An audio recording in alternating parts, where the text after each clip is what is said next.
We're nearly ready pitch side though in this game. Right, Ali, get on the camera. Right, follow the ball. And we are off.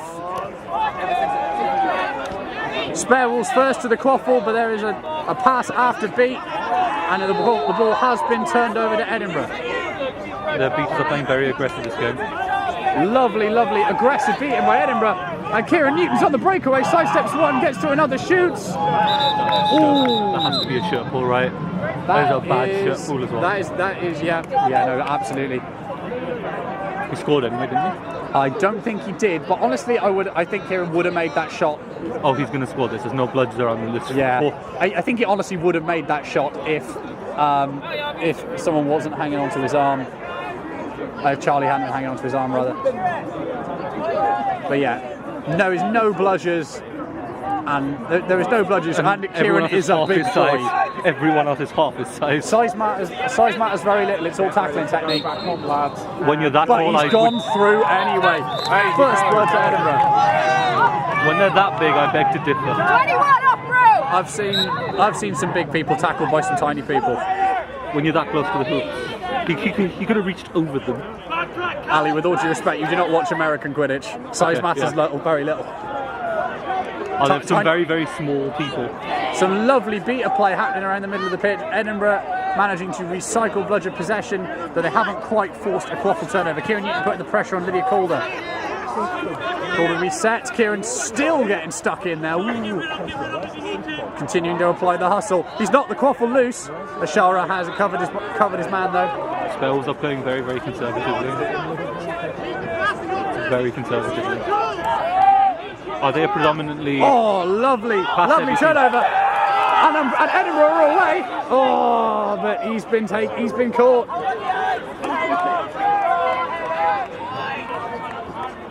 Are Werewolves a pass-heavy team or are they a run-heavy team? Werewolves are a pass-heavy team, as the Southern Division tends to be. Northern Division teams tend to play a bit more the running game. And there we see the passing game on display. A lovely little setup and finish by Charlie. It was no good. Oh, no good. Unlucky though. It was very good pass. Setup was amazing. Was it beat before? No, he just missed. Oh, damn. It looked good from where I was standing, but obviously I'm not the ref. Oh! Looks like that's going to need some deliberation. Goddin said no good. Sterry says yes. Looks good from here. But so did the other one. Goal ref is saying no good. Final call is looking to be no good. Goal is no good. We are still honours even at 10-all. Balls is going to be Holyrood's again, comfortably. Yeah. Edinburgh shot to reset. Kieran Newton offloads to Beauchamp. You got two trolls playing for Holyrood right now. Oh! That's a nice pass. Who even needs two hands? Shoot to reset again. It was way too aggressive. That's a yellow, right? No. He kicked that comfortably. No, it was sort of simultaneous. I think certainly it's an Edinburgh turnover because obviously it sailed like a million miles. What would have been a million miles past the boundary if there hadn't been a fence. Loving these 3G pitches, by the way. We need a lot more tournaments on these. Yeah. It's good to be able to play on 3G and not have to go all the way out to Kent for it. Yeah. It's also really good to not come out of this looking like you've just been in a mud bath. Oh God. I don't know who that Edinburgh chaser is that's operating behind the hoops, but he has got a safe pair of hands. He does. Sam Inston's going to clean house though, and Lydia Calder will take the quaffle back out for the Spare Wolves. So officially, Werewolves of London second, Spare Wolves to their friends, and everybody else.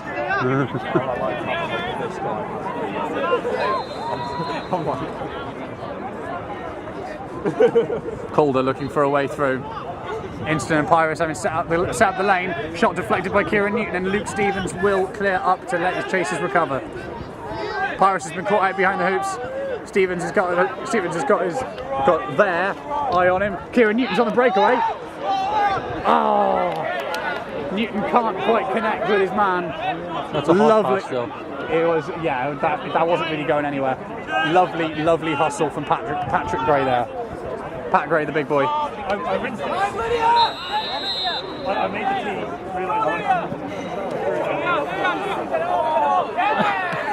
It worked out well for her.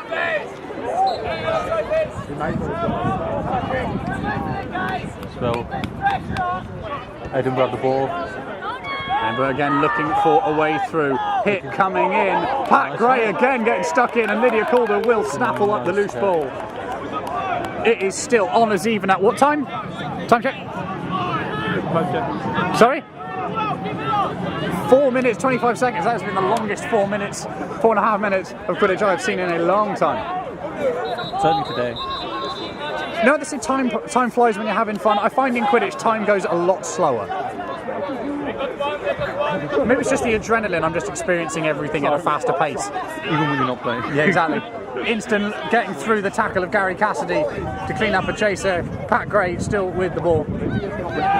Looking for a way through. Fights his way through one tackle but can't quite get through again. Get the ball to her. There's a female chase on the back. Calder is wide open. Lydia Calder is...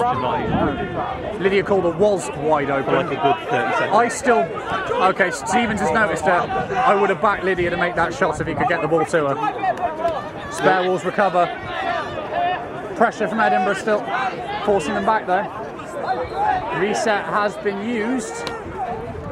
Gary Cassidy schooled by a shower of pirates. Spare Wolves forcing Edinburgh all the way back to their lines. Oh! Gray fumbles once, twice, and it's Edinburgh on the attack against two bludgers.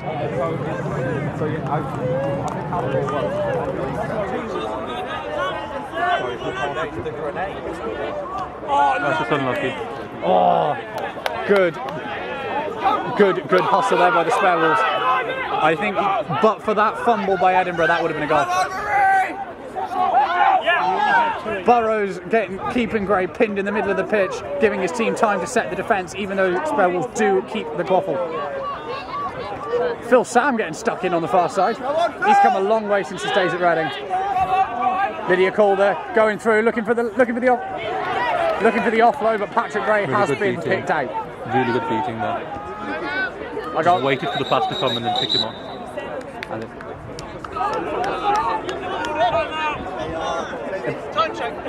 Looks like Edinburgh have called a timeout. Time is 6:33. If I was to pick a man of the match at this point, it's sort of a three-way toss-up. For Edinburgh, I pick I don't know his name. The kiddie with the short hair that ends up behind the hoops all the time. 22. Yeah, he's done it amazingly. As has, it's a toss-up between Pat Gray and Lydia Calder. The Spare Wolves, both of them are on fire. Yeah. I think defensively it's been a lot more sound than I thought it might have been at the start. It's interesting because it's very contrasting styles, because Edinburgh do play very, very aggressively, whereas Spare Wolves are looking at every opportunity to slow it down and just take advantage of the fact that they can outpass. See, that's the thing. People attribute the North as being a bit more of a driving game, but Edinburgh are playing very expansively. They're looking for the passing options to spread the defence, to attack from behind the hoops, to shoot to reset. They're playing, a lot more expansive than what is credited as being the typical Northern style of play.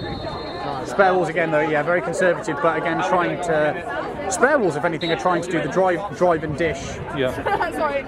Simpler, more conservative play. People to shout at you, pass it, quick offload. Neither side able to gain an advantage here. This looks like it's going to be a tight game. It's currently 10-10. What's the time? 6:33. It's only been 6 minutes. We have only had... Jesus, this is going to be a long game. We still have another... You never know, the snitch might be caught in 10 seconds. Everything we've just sat through, we have to go through twice again before the snitch is even on.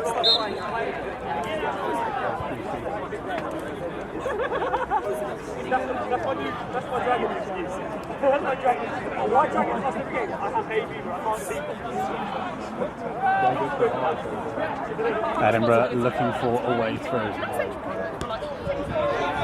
Again, Edinburgh, the ball behind the hoops. Edinburgh's quaffle players asking the burning question, what even is two hands? British players don't do two hands, you know that, right? You could amputate one arm off of every Edinburgh chaser and it would not affect their ability. It's a double fumble, but Pat Gray has still managed to keep the ball in bounds. One-man attack. Offloads back to number 14. What's his name wearing the Aaron Veal shirt? I don't know anyone's name. I barely know everyone on our team's name, so that's helpful. Yeah, I'm in that problem this year. Who are you, all you young whippersnappers? The BQC. Cassidy being schooled by Pyrus again. That's a poor pass. Poor pass. Yeah, attack comes to nothing. There was one person with 2 chases and a bludger around them. You pass the ball there, you're just going to lose it. If you're going to play conservatively, you have to hold the ball. Slight comment on something other than the gameplay, because I'm a complete nerd for stuff like this. Edinburgh have had the same kit design for their entire playing career. This is that's been the same. It hasn't changed since BQC 1, which is now 6 years ago. Is the oldest kit design in the country. Hey, if it looks amazing, why would you change it? Exactly. If the shoe fits, wear it. Like, or in this case, if the jersey fits. I don't think Warwick should ever change theirs. Well, Warwick have. Well, yeah, but Warwick have changed their kit like twice now. Yeah, but I wouldn't change it from what it is right now. No, it looks lush right now.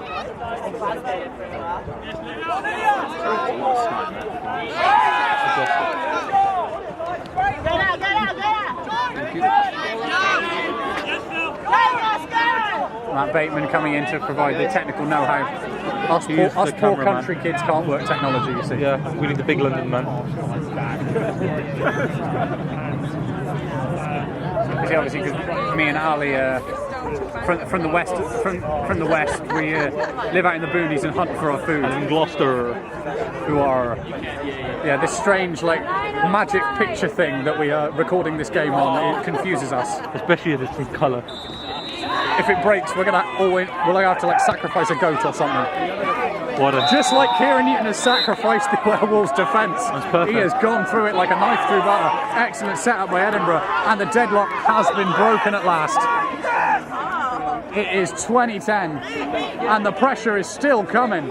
They are still just pressurising the keepers entirely. Edinburgh determined to keep Spare Wolves playing entirely in their own keeper zone. The wedding There's 2 passes. There's one off to the right of the chaser wide open into the hoop. She's wide open, can you make the pass? Oh, sorry. She's running into the foot. That chaser just stayed exactly where she was. Oh, I think she actually blocked Rosie Inham, very, very nearly clean through. Edinburgh did not see her coming. Only at the very last second. They are leaving that open. So leaving a huge gap right by the 2 hoops. And if Wales can pick up on the pass.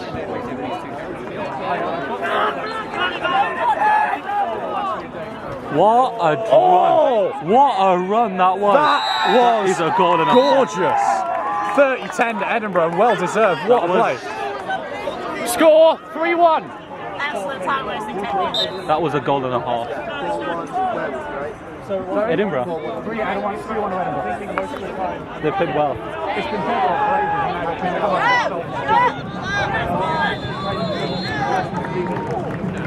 Kieran Newton still getting stuck in. It's beat before he got the kick. Still go!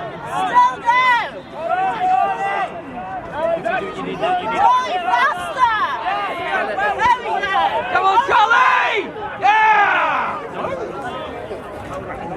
Charlie Schofield, excellent run, excellent shot, just missed. Good, solid effort though, can't fault him. Cassidy takes instant out from behind. You missed that off screen, but that was a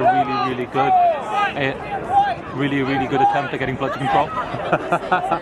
I love Gary Cassidy's shirt. Chaotic perfect. Ooh. Charlie Schofield picks out the shoot to reset, but he's run into the. Why would you do that? Why would you do that? Charlie Schofield runs into the brick wall that is Kieran Newton and decides to yeet the quaffle into row Z. What's the most ridiculous thing is his blood beaters right behind him, like immediately behind him. Like, I understand that you yeet the ball at the opposing team's hoops if you're like you're being pressed against and you have no options. And they've got bludgers running at you. Time check, please. 12:05. Yeah, so yeah, if you're being pressed against and you have no other passing options, yeet it at your opponent's hoop so you can then have time to set up the defence. But don't yeet it like that. Well, you only do it if you've got a bludger. Charlie going through, tries to find Inman. Ooh! Fumble. No, one got Inman, it. looks like Rosie Inman has taken a bang to the head. Rest having conversation with the timekeepers. I'm going to have a quick check on what's going on the other pitch. Bear with me, Mo. Okay.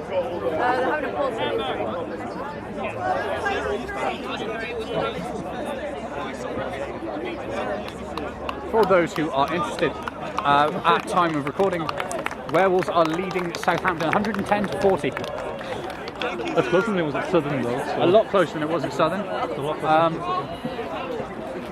Then again, there is in a way less to play for here. There's 6 winner slots essentially. This is exactly. There's 8 winner slots. There's Or people, 6. When you got teams competing largely just to get into the top 8, or in Southampton and Wales' case top 6, then the pressure is off. It's not like VQC where this might be a knockout game. So day 2 will be very different. Yeah. Both of the teams at the bottom that are trying to get 7 and 8 as well as the teams at the top. Regardless of how you do today, all you need to do tomorrow is win one game. Sure, how you do today will affect which team you play against. But you could, in theory, fluff every game today and still qualify for EQC just because all you need to do is win one game tomorrow, either of your games tomorrow. That is... Oh, what a defence! What defence.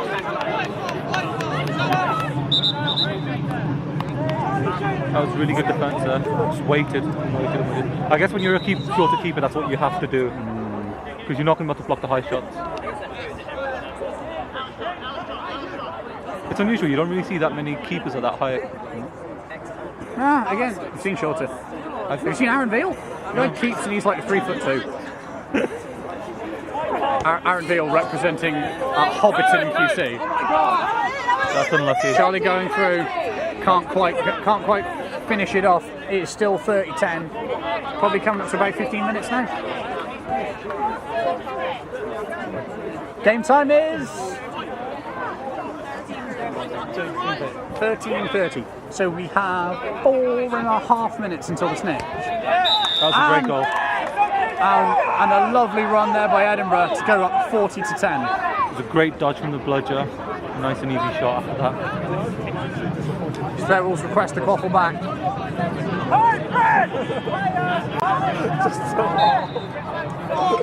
It's relatively poor that when they have 2 bludgers, one didn't just concentrate on the driving chase, if I'm being honest.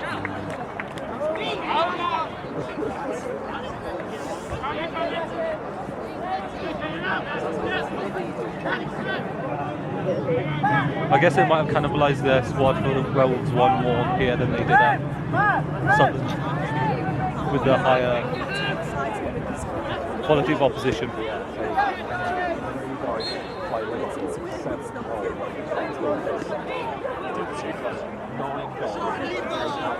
Who's their captain again? Is that guy who played at Swansea?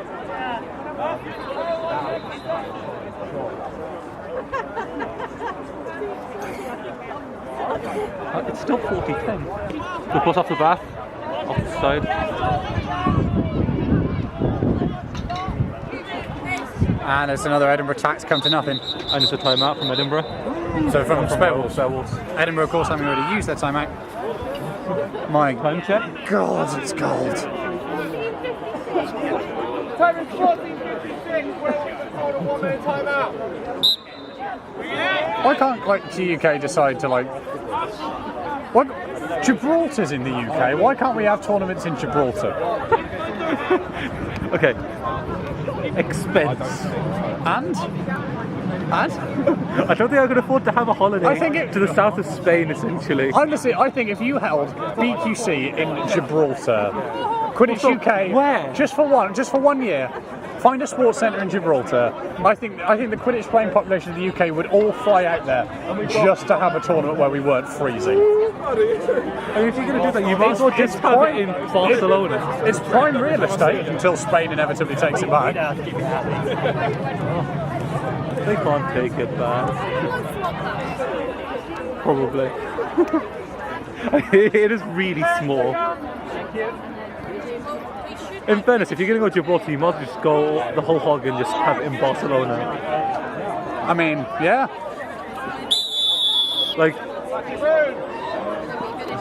Gibraltar's going to be the only place we can all we can still travel to in like 2 months. Well, Republic of Ireland, because otherwise, no, that's going to be a mess. I'm going on holiday to Ireland in a few months actually. It's going to be a lot. I'm looking forward to that. Where are you going? Out to Kerry. Okay. Me and Lauren getting a cottage in Kerry for a week. Okay. Edinburgh time, Spare Wolves time out is over.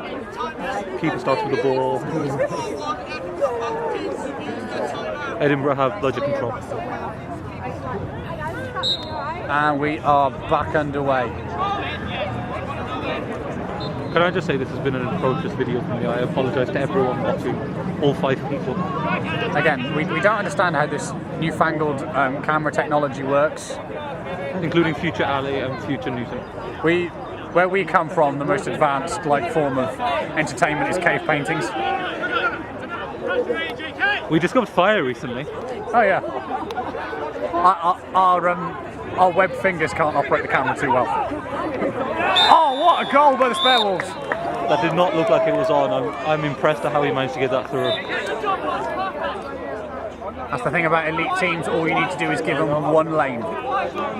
One lane and they will do it. Well, he didn't give him one, he made one in mid-air.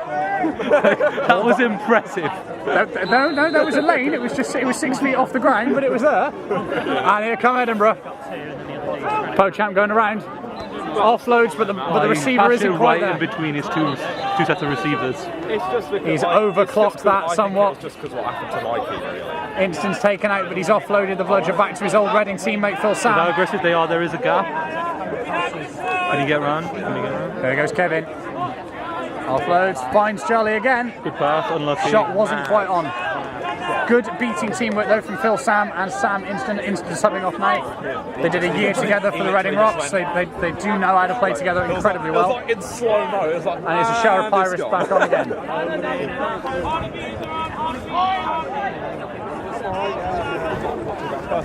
Riches, number 12. That's the guy I've been praising for Edinburgh. I just have to have the money. Oh, what a catch from Stevens.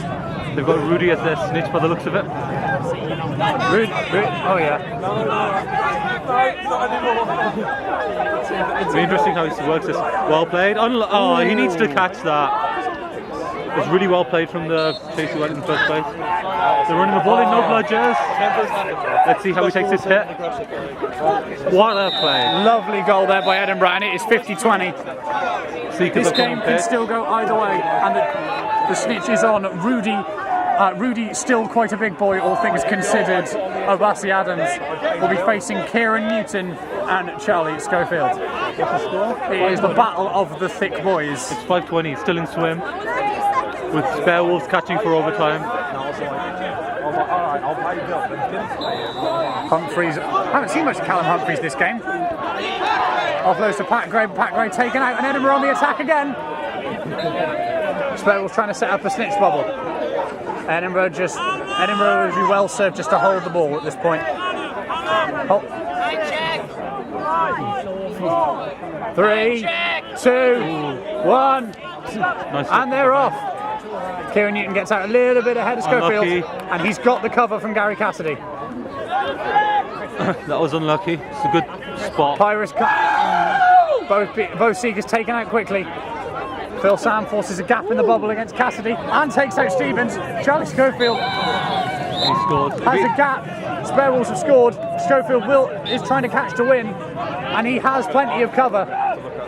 Oh, what a long beat from Stevens. Sails past the beaters, takes out Schofield, and Cassidy's pinning Schofield in his keeper zone as Edinburgh score again. Cassidy's not fussed about the snitch bubble, he's just going to keep Schofield a mile away from the snitch.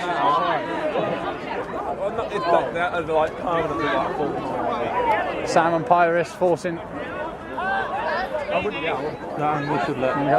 Kieran Newton's got alone time against Rudy. Oh, that was close. Inston coming into defensive seat. Spare Wolves have the better of the gameplay around the bubble, but Edinburgh are having the lion's share of the quaffle play, and now they're on the attack again. Riches all the time in the world to take Edinburgh out of range. Yep. Werewolves are going to need to sacrifice the bubble, otherwise Edinburgh are going to keep picking their chaser defence apart. In a game of the running teams, I think it favours Edinburgh massively. Yeah. There's no bludgers On either team. No. Can Werewolves get away back into range? And can Basically they... a chaser's dream. Oh, there we go, go on.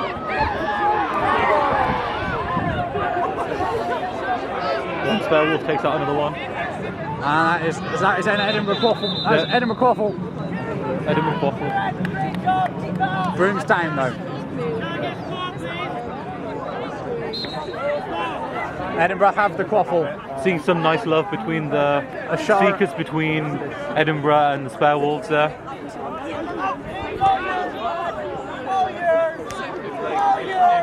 Werewolves still maintaining the lion's share of the gameplay around the snitch, but now they need 2 goals and their beaters are not setting them up. Ashara is only playing sort of semi-defensively and Phil is staying with the bubble.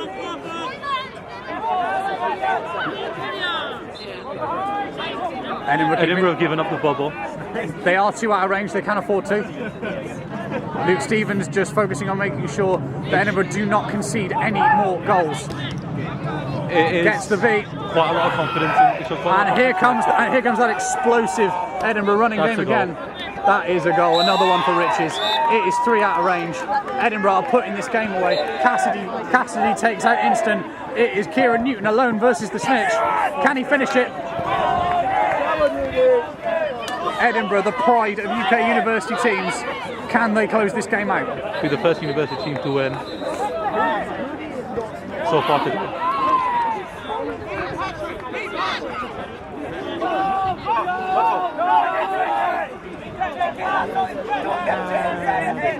And it's another goal. Very nearly a long beat that Phil Sam though.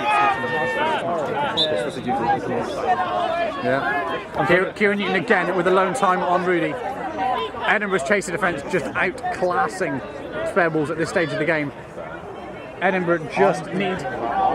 Why is Stevens can afford to come off his goal? They just need to give Kieran an opening. They don't.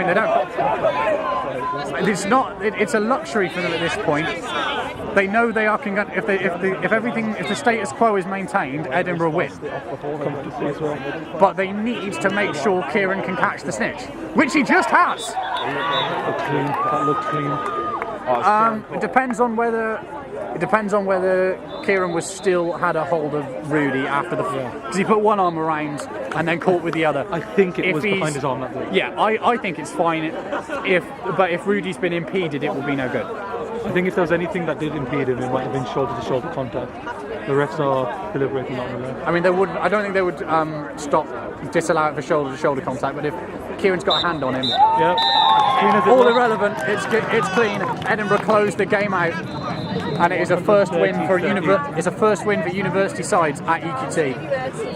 Well done, Edinburgh. Commiserations, Werewolves on a valiant effort. The final score is 100 star to 30. 160 to 40 in the older game between Southampton and Werewolves.